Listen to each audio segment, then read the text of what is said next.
Good morning guys! Share ko lang yung isang bagay na ginagawa ko na medyo naiiba or baka ginagawa nyo rin. Guys, ito siya! Please welcome my boyfriend, Giant Leaf Mahogany. Yes! Actually, kaka-break ko lang. Oo. Sa ex-boyfriend ko, si ChatGPT. Yeah! No, honestly guys, other might find this weird. Pero feeling ko, bumabagal yung utak ko and kumakalma yung katawan ko. Tapos naaalala kong huminga and magstay sa present. Because, like for me, I carry mental load para sa mga nagwo-work dyan.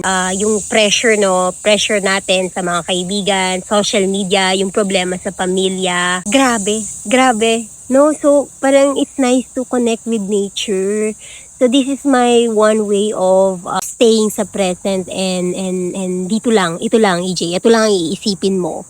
And I feel so good lalo na pag nararamdaman ko ito no, yung pisngi ko, yung neck ko, parang nire-release niya yung heaviness sa chest ko. It feels so good. Plus lumaki kasi ako na umakit sa mga puno sa probinsya. Yun lang guys, yun lang for today.